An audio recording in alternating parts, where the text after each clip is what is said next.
Welcome.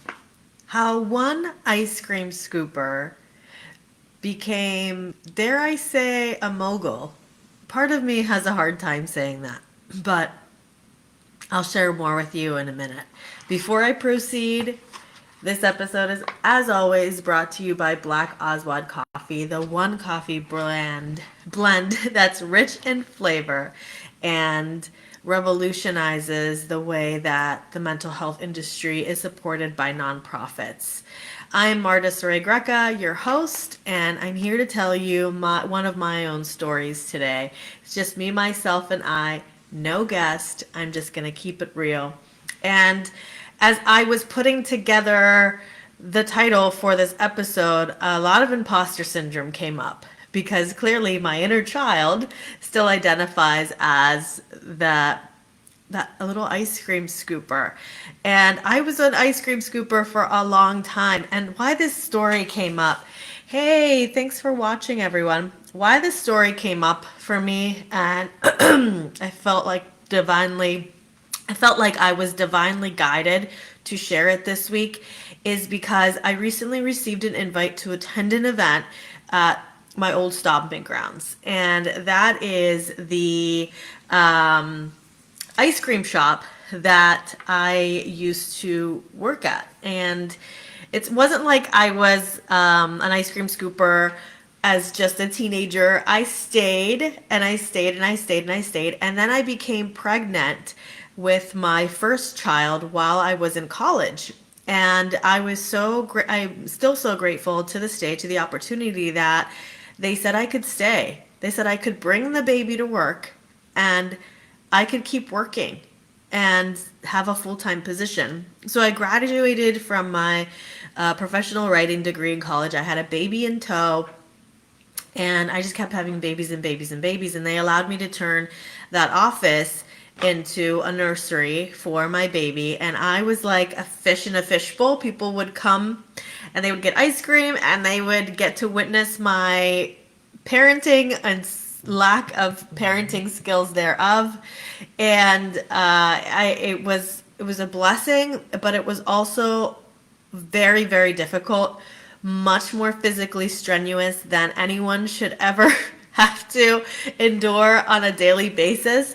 But we do it to ourselves, right? Before we know the divine truth that we don't have to work so hard, that the future could look different, that you could be made for more, right? So I did it, and I still am grateful to this day that I got to do it. But there was so much difficulty in hoisting my babies on my body the entire time during these 8 to 10 hour shifts. And when they would nap, hey, thanks for watching. When they would nap, then I would do books, right? So I would get to work and I was just juggling customers, team, because then I graduated to being the general manager. I was the assistant manager and then a general manager. So I was juggling books, marketing, and then I was actually serving customers. I was making the ice cream. I was doing the inventory,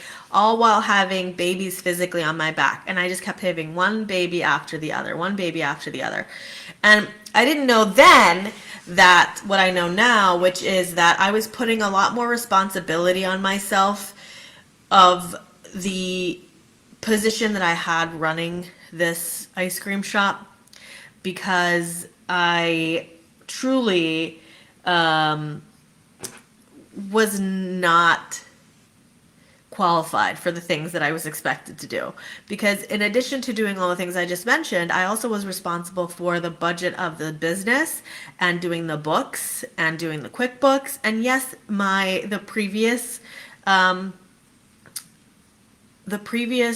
manager, which he's a phenomenal human being, him and his wife, just great people, just really big hearts. And they're just a beautiful family to this day. But yes, he showed me everything he knew. But then I don't think anyone ever showed me how to properly manage money, let alone in my personal life, let alone in a business when, especially a business that goes in the red 6 months out of the year, it doesn't make enough money for even meeting expenses at least 50% of the time. And I say this to this day because I am grateful for that experience, because it totally taught me to basically sell ice to, I don't think you can even say this terminology anymore, so I apologize if this is culturally inappropriate, but literally selling ice to Eskimos, because it's freezing and raining in Pittsburgh, Pennsylvania, where this was located, half of the year. And I'm selling this cold treat that is expensively overpriced because it's dairy product. And I'm trying to figure out the finances of this business that a lot of the times, for example, I mean, yes, I was given a spreadsheet that I could plug in the employee hours, and I was given reports of how many employee hours I was utilizing, and was able to compare that according to the finances that were coming in, the revenue that was coming in. But the issue was that I would be allotted, hey, this is a target number of 18% of labor cost. That's the percentage for this business. Yet that would happen. I would try to get to that 18%. However, it was strictly dependent on the weather. The weather could call for rain, and now all of a sudden it was sunny and I didn't have enough staff, and then we'd have a line out like through the parking lot and people would just drive past, right? Because the line was too long. Or it would call for rain, and it would call for bright sun and 90-degree weather, and then we didn't realize that there was a conflicting event nearby that didn't draw the crowd in, or is supposed to be 90 degrees, and so I overstaff, and then all the employees get there and you have to send people home, but I'm not there 24/7 to send people home. And obviously workers want to keep extra workers handy in case it does get busy, in case it stops raining. And then there would be nearby, you would try to like be on top of the social calendar of nearby school districts, because that highly affected how much we would get slammed at closing time. And so it felt nearly impossible to manage. I still to this day wonder, how do you manage that? And I'm sure the new owner slash manager, I'm sure she's a pro at it, and I'll be seeing her this weekend. And on top of it, again, I had babies strapped to my body. I had to juggle keeping them happy and breastfeeding them, and I wanted them with me, but I didn't know the divine truth back then of asking for more help. I could have certainly asked my husband to take more of a role in helping to take care of the children, because he didn't have a traditional job. He's always been an entrepreneur, but I didn't, because I felt like I can do it all, so I should. And I remember this moment, because the show, right, is called Awful Okay Awesome, is about awful moments that turned okay, and then it's awesome, right? And there was multiple times during the journey of me running this business when I didn't know how rent was going to get paid. I didn't know how payroll was going to run through. I didn't know if the check was going to bounce for inventory. And that was all on my shoulders. And now I know that really should not have been a burden that was all on my shoulders as a general manager. And I really should have had more support in that. And I don't place blame on anybody. It just wasn't, I think there just wasn't proper communication to understand. I didn't know what I didn't know. I didn't know that I didn't know how to do this. I put this all on my shoulders, and I failed miserably at many things. I was great at marketing. I felt like I was great at leading my team. In fact, employees of the ice cream shop ended up being then employees at my marketing agency when I left and started my marketing agency. And there was this one time in specific, and I remember this moment often, but I did incur a ton of financial trauma that I'm still healing through, because, and I'm sure that, and I know my background as a little poor Italian immigrant, and and you repeat that story, right? And there was one time that it was like we were late on rent. It was like 3 months late or something crazy like that. And you didn't know how much revenue was going to come in, right? Because I just shared how unpredictable things were. And then also some other big bill was due, like the power bill was insane. Their insurance every month, I I almost guarantee that we had the wrong insurance because it was astronomically high. And in fact, I'd like to ask my good friend Sam Bauer, who's an insurance agent, for what her thoughts are, what a quote for this business should be. It was like $2,000 a month, but something crazy. All these things were due at once, and I didn't make enough sales. I didn't sell enough ice cream that day. By the way, I was also phenomenal at teaching my team how to upsell. We were always getting 100% on the secret shoppers. I was great at customer service. I was great at PR, but it was like this financial piece was like, I just couldn't get it right. But it is such a difficult business to run. And in fact, a lot of those ice cream shops closed after I left as a general manager. A lot of them would close. You see all the yogurt, frozen yogurt, that trend that came up, and then a lot of them close. You see a lot of ice cream shops open and then they close. It's an incredibly difficult business to run, and financially, because it is so unpredictable, especially in our area. And maybe on the beach fronts of Florida, you're doing well. Or if, you're not putting all your eggs in your basket. I mean, there was times that I couldn't make my own payroll. I would spend winters putting things on my own personal credit cards, maxing them out, not being able to pay my own bills, and then take a deep breath when it's finally spring and the first warm day. But I'd have to train staff to get ready for summer in the winter, so I'd have extra payroll costs to get them ready for the summer, and I couldn't keep staff on year round. There was also like that constant turnaround of staff because I couldn't give them hours in the winter.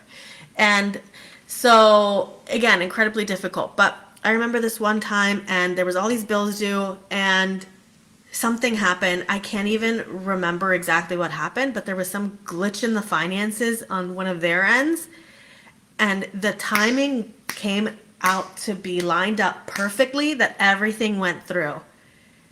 And it didn't make any sense financially. It didn't make any sense logistically. All it could have been was truly God, because God comes through in these moments, right? And now I look back and go, Marta, you weren't even the owner of this shop. Why was all of this on your shoulders? Because I put it on my shoulders. Because I felt like if I communicated these situations, that then I would lose my job. But when I finally did start to communicate these instances with the owners who had inherited the business from others, they would step in and help, but they had other jobs. They had other ventures in their world. They were very successful in other areas of their life. And this was just an ice cream shop that they had inherited and were keeping it on as kind of as a legacy to their family. And so it all looked hunky-dory from the outside, right? Lots of community events. I started to host birthday parties. I started to host summer camps. I started to host events like Summerfest that were fundraisers for organizations. I had book fairs. I had costume contests on Halloween. I jazzed that place up in the winter with lights, and I started selling hot cocoa and invited people. I tried to start a drive-through, but it just didn't work properly, that drive-through. But it started to be to the point where it was so stressful that I would pull up into that parking lot and I would not get out of my car. And you guys know that feeling if you have that kind of position, right? You pull up and you just do not want to get out of the car because it is just so much stress, and it's going to be such a shit day. I didn't know then what I know now, right? And so I thought that I didn't have a choice because this is a way that I could have a salary, a job that also allowed me to be with my kids at the same time. I didn't believe in myself yet. It wasn't until the fourth baby that I was like, this is too much. And we actually moved back into my parents' basement at that time. No, that was with the fifth baby. And I just left. I didn't really have a safety net. My husband still didn't have an income at the time. He was an entrepreneur that wasn't making money at the time. And I just left, and I put my eggs in the basket of my marketing agency, and it was truly the best thing that I ever did, because you kind of sometimes you leap and the net appears, and all of my networking that I had started to create, I didn't leave, I didn't decide to start my marketing agency and then left. I started my marketing agency and I built it slowly in conjunction with running my full-time job and the kids and everything for a few years at least. It was 5 years before, and we started to see some revenue coming in, and I could see how that could be consistent.